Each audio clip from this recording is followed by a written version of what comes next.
Hey guys, welcome back to my channel. It's BooksWithBethx here, and welcome back to another vlog. So if you haven't seen my previous video at this point, my previous video, which was my TBR, I said that I may vlog myself reading Fourth Wing. So yesterday I finally finished A Day of Fallen Night. Finally, I literally started on the 12th of July and yesterday was the 6th of August. Like, blimey. But yes, I thought I need to get to this. Emily Fox has put her blog out on it. Bruce Project had one out last month as well, and I want to read this, get my own opinions on it before watching theirs.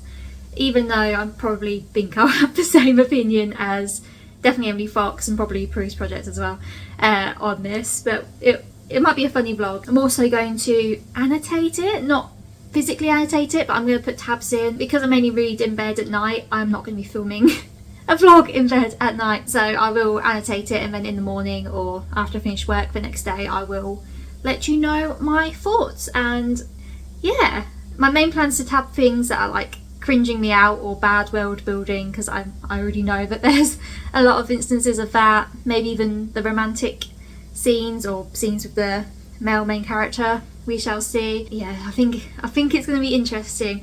I've heard a lot of people say though it's a really good book if you're just getting into fantasy, so it's on like the range of Sarah J Maas, etc. But considering I have read, well, 2 books on the Lord of the Rings series this year and also literally just finished A Day of Fallen Night, I feel like the writing's going to be very, very juvenile for me, but we shall see. We shall see. It's going to be interesting, I think, so definitely stick around and watch and see my opinions. You never know. You never know. The stranger things have happened. I may love it. And to be fair, it might be a good break from reading the really heavy Day of Fallen Night fantasy. Maybe. We'll see. I mean, I've heard more people comparing it to Divergent, and I did enjoy Divergent in a way, especially book 1 was my favourite. So we never know. Strange things have happened. So I will head off and start giving this a read now, and I will check in with you when I've read a bit of it and I have some thoughts. Hey guys, so I'm just here for a quick reading update. I've started reading Fourth Wing obviously yesterday, and I got to page 55. So 55, it's roughly about 10% into the book. It's okay so far. I've done some tabbing, which actually I've quite enjoyed. I'm definitely going to tab books from now on. I won't annotate because just in case I want to resell them or anything. What can I say about it? So I do think it is quite engaging. I can understand why people enjoy it, but it reads very YA to me. Apparently it's new adult. I feel like new adult tends to be a bit more mature language. This feels like they're teenagers, which I don't think their age has even been mentioned, to be honest. It feels like they're quite immature teenagers, especially around the language and things. It's been quite a ride. I will say there were some quite intense bits that like definitely keep you gripped, and I guess that's probably a lot of the point of the book. It is very much like Divergent, I feel like, at the minute, just with people being able to choose the areas they go into, and then obviously the one she picks or has to pick is like, is it Dauntless in Divergent, where they're like the risk takers and people can die and stuff like that. One thing I don't understand, I don't know if this will be explained, I'm assuming there's some sort of war going on, right? So why are the government or people in charge, whatever, risking the lives of 300 kids when only 15% of them, I think they said, make it through to getting a dragon and graduating, etc. Why don't, if those 75% are not good, or 85% I should say, are not good enough to be a dragon rider, why do they have to die? Why can't they then just be like, sorry, no dragon picked you, it's a shame, but it is what it is, but you're quite well trained now, so why don't you go off to the infantry, or you're quite intelligent, why don't you go be a scribe? Why do they have to die? Or why are people killing each other? The bully guy, he's just like going around pushing people off ledges. Like, and from a review I heard, there's no reason for the bully guy to be a bully. I don't know if it'll be explained in later books maybe. So I have tabbed. The green ones, I don't know how you see them. The green ones are when I've cringed. That orange one is the world-building quote that she apparently keeps saying. Because again, I heard in a review that she keeps saying the same world-building thing over and over and over again. And that's how the author explains what the world is like in here. But let me read, right, some of these quotes. So I think this first one is when she first sees Xaden, who I'm assuming will become the love interest, right? And she's describing what he looks like. And this is where it seems very YA to me, because there's this line here: his features are so harsh that they look carved, and yet they're astonishingly perfect, like an artist worked a lifetime sculpting him, and at least a year of that was spent on his mouth. I'm sorry. Who talks like that? Obviously don't need to read enough romance, because that just made me, cringe. Then this one here. Sometime in the last year, Dane Atos went from attractive and cute to gorgeous. And gorgeous is in italics. Is that not the cringiest thing you've ever read? I'm sorry, it just reads so YA. It's like first love type thing, or first crush. It's not reading like she's a grown adult. What grown adult thinks that a god has spent a year sculpting someone's mouth because it's so perfect? Or someone's gone from cute and attractive to gorgeous? I don't know. And then this, it's just more flirty banter, but she says something like, I can do quite a few things with my tongue, you'd be impressed. Like, that was only up to page 35, like, the cringe. I mean, I can see why people enjoy it other than the cringy lines. I've only tabbed 3 cringy lines so far, so we'll see if they keep going. I just feel like it reads a bit too YA for my liking, especially as I feel like I'm growing out of YA now. And it is very similar to Divergent from what I can read. And I reread Divergent quite recently. And I wouldn't say Divergent is my favourite of the sort of Hunger Games-y dystopian YA era. I did enjoy the first book, to be fair, and I did quite enjoy the second. The third one is just atrocious. Hence why they never finished the films. I don't know. I guess I'll have to read a bit more and see what I think, because as I say, I'm only in like 10 or so % at the minute. But yeah, I just wish we learnt more about the world, because like I don't understand why all these people are applying to be a dragon rider when only 15% of them survive. I know it's all about glory and wanting to be like one of the ultra elites, but like, no thank you. I'd much rather be a scribe, to be honest. I don't know, but yeah, that's my update for today. I will come back in again tomorrow with another update if there's anything more interesting to say. We shall see. Hey guys, so it's Friday for me here, and I thought I would come in with another update on Fourth Wing. So I think I'm about halfway now. I'm on page 239, and there's quite a few more tabs there. I don't know if you can tell. I have some thoughts. I am enjoying the story. I will say that I am enjoying it, but it does read very YA to me. I feel like they're going to claim it's an adult book because of some spicy scenes later on, I'm assuming. This is not an adult book at all, though. Just based on the writing style, it's really not that. It's quite immature at times. As I said in my previous clip, like, she says the word gorgeous a lot, which is something I think only a teenager would really say. I will also say as well, a lot of the characters feel very two-dimensional at the minute. The only one who really feels like a human, the only one, is the main character. I don't even think Xaden really feels that a human at the minute. And especially Rhiannon. She just feels like she's just thrown in there to be a female character in the story, who's a friend of the main female character. She hasn't got a personality, she's just there. The only thing I know is that she's good at fighting, and that's it. And then other things which I won't spoil. And the same with Riddick as well. He's just there as class clown. That's his character, class clown. Riddick, class clown is what I should say in the book. They just have no personality. And Dane, his personality is just anti-Violet, essentially, or overprotective of Violet. And that's it. And they don't really have any reasons to be like that at all. Yeah, it's just very, very two-dimensional in my opinion at the minute. They've had zero growth. The only characters that had growth is Violet and maybe a little bit Xaden, but yeah, I don't think they really have. I've also decided to have, is it the pink ones? Or the blue ones? I think it's the blue ones. Every time there's sort of an LGBTQ plus mention, and you can see there's like a couple. At the minute for me, I know that characters shouldn't be defined by their sexuality or gender or anything like that, but it feels like the author has just thrown in, this person's a lesbian, and then that's it, and it doesn't really have an impact on her personality. It almost feels like a box ticking exercise. I don't know if more will change later on, but we had like a trans character in there, and I think they're not even a major character, and it feels like that was just thrown in there to be like, oh look, there's a trans character in my book, look how progressive I am, sort of thing, you know. I will say the disability representation is really good though. I've started tabbing for that. I need to go back and find a few more, but like I think that one there's Violet. And there was a blind girl, deaf girl as well, that Violet was like sign languaging to, so I thought that was pretty good. You don't really see that very often in a fantasy book. I will say I'm enjoying the story. There's just things that still don't make sense to me, like why they're killing off all these characters, like when they could, if they haven't bonded with a dragon, why can't they just then go into the infantry? Right? Does that make sense to anyone else? Especially when they need soldiers? I don't know. I don't know if that's just me. There's a few other instances of that. There was one quite recently, but I can't think what it is now. I will also say that I don't think the Xaden friendship thing makes much sense either, because he's supposedly supposed to hate her. I know that's all sort of changed by this point in the book.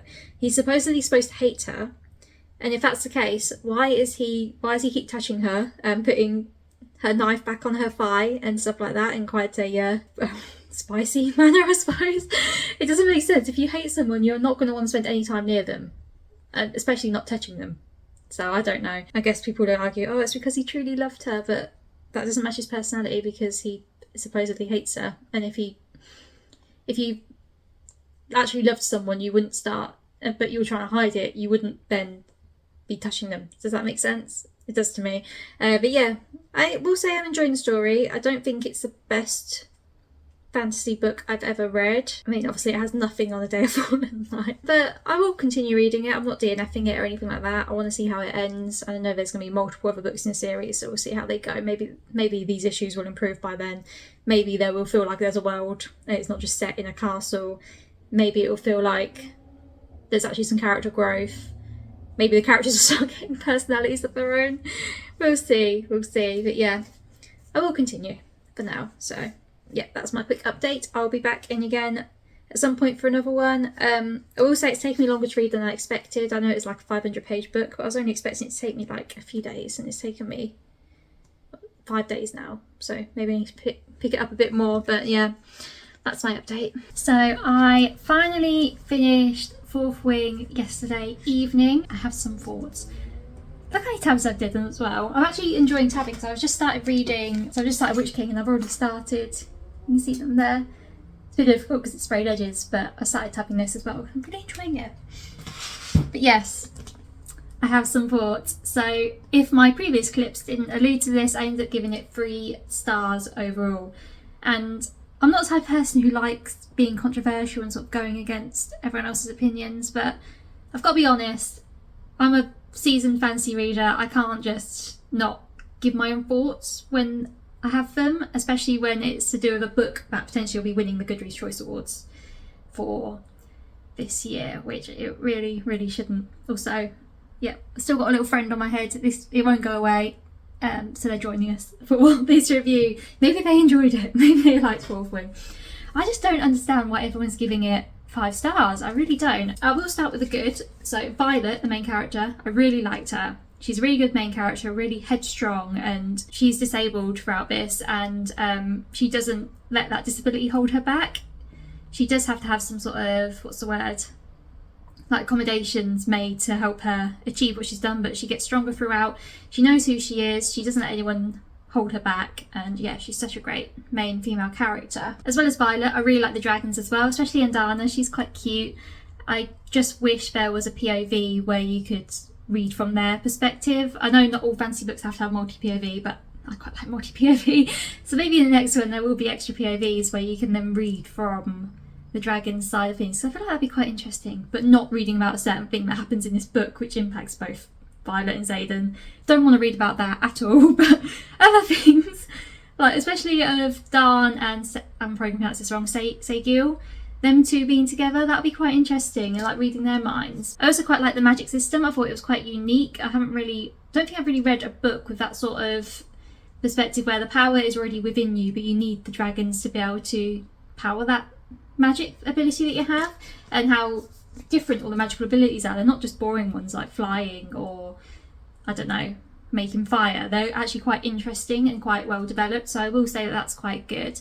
And I will also say that there are parts of the story that I did enjoy, because there was a lot of high intensity things and like raising your heart rate and things like that. I will say that, I will give it that. But One of my biggest gripes, this is allegedly an adult story, might even be new adult potentially. It reads so YA. Honestly, most of the green is like, it's cringy stuff and relationship stuff in the end because I ran out of colours. God, there's such cringy things in there. Like when she first sees Xaden, she's like, so fucking hot and gorgeous. He's so gorgeous. Xaden's so gorgeous. His eyes are gorgeous. Like, you're supposed to be an adult book. Adults don't use the word gorgeous. I don't. Last time I used the word gorgeous was saying it just then, and before then, God knows, I've never used that word. It's so cringe, honestly. And I'll also happily live the rest of my life without hearing about Xaden's gold-flecked onyx eyes, or whatever the saying was, which I'm pretty sure I read at least 5, if not 10 times throughout this.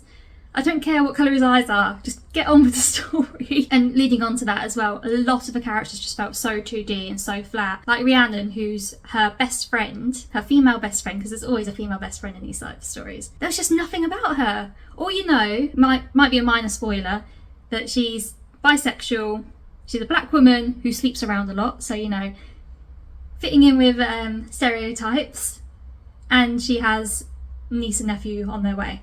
That's it. And whenever she has a conversation, or whenever Violet speaks to her, it's always about Violet. You never learn anything extra about Rhiannon at all. You also have Jack, who is Bully. That's what I'm calling him, Bully. That's his character. Nothing else about him. No reason for him to be a bully as far as we're aware. Maybe we'll meet his parents. Maybe he was abused as a child. Maybe he was, I don't know, told by his parents he has to murder everyone. Who knows? But we don't know. Because all he's there is like, he meets Violet for the first time, already told her he's going to kill her.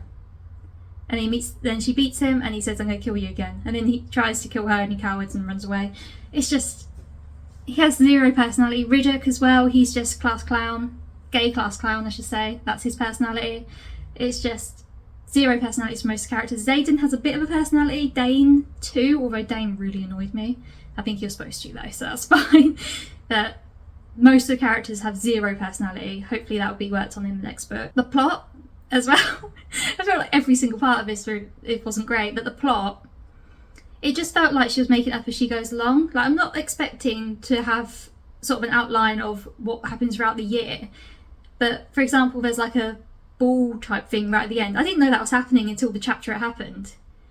And it's not like I want Violet to say, oh yes, so in September we do this, and in October's the threshing, and then in November is the ball. I don't want that. I just want at least hinting towards it, or like them planning outfits or something. I don't know. I don't know if that's just me. I also felt like actually the end, there was a big twist at the end, which was really obvious to me.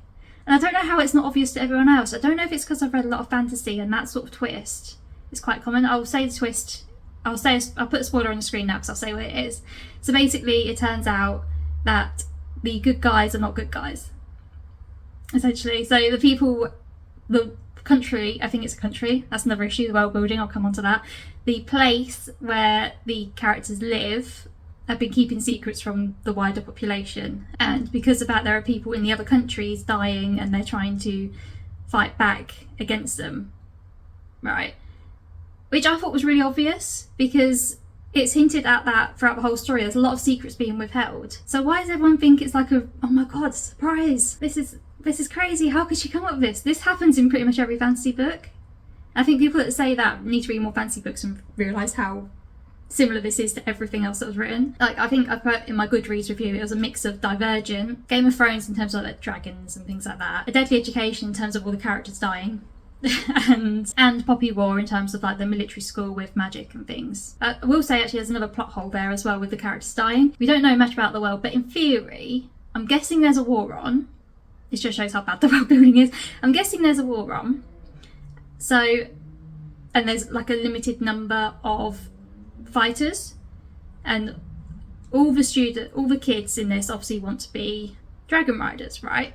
So if they fail, why do they have to die? In theory, if they are that desperate for soldiers, wouldn't they just say, sorry, you failed to get a dragon, you can go over to the infantry, you can still be a soldier, you've still trained, you've still fought? Like, wouldn't that make more sense? Or is that just me? Well, at least in A Deadly Education, the kids are dying for more of a legitimate reason because they're sort of forced into that situation where they can't escape out of the school without going down to where they'll be dying, basically. I just don't get it. And then onto the world building side as well. I just don't understand where anything is. I don't know what each area is like. I don't know the politics of each area. I don't even know who's in charge of this area. The school as well was really confusing. That was only explained once and never again, about like different tiers and things. It doesn't make sense. It'd be interesting to have learned about the other segments of the school, so more about like the infantry side and the healer side, because you only hear a bit about scribes because that's what Violet wanted to go into before. But yeah, there's just so many things that were just wrong with this, and I don't think it deserves people to be rating it 5 stars. I probably shouldn't have given it 3 stars, but to be honest, I will say I will continue the series because I've heard that the author has made changes to hopefully fix those issues, and hopefully it'll be written in a better way as well, and not written like it's a YA with spicy scenes in. I'll give her some credit, as it is her first fantasy book, and I do think she's done a good job. She's come up with a new magic system which I haven't seen before, but she has taken inspiration from a lot of fantasy works, which I guess everyone takes inspiration, but it seems too similar in places. So yeah, I gave it 3 stars. Please let me know in the comments what you rated this, if you've read it or if you're planning on reading it. What do you think? Do you think you'll still read it now? I'd say I will still read the rest of the series. Maybe I won't buy them, maybe I'll get them on ebook or something like that, but I just don't think it warrants being given a 5-star rating and be the best book of the year for fantasy, as a lot of people are claiming it is. There's definitely a lot better books out there, Day of Fallen Night being one of them, although that's quite a hefty one for people to get into. I would say it would be good for people just getting into fantasy though. But yeah, thank you for watching. I hope you enjoyed. Let me know if you want me to vlog any of my other reading that I'm doing, or if you want me to read any other controversial books. I'll be happy to do a video on Siege and Storm, because I'm sure I'm going to have a lot of thoughts about that again. But let me know what you think, and yes, I will see you in the next video. Goodbye.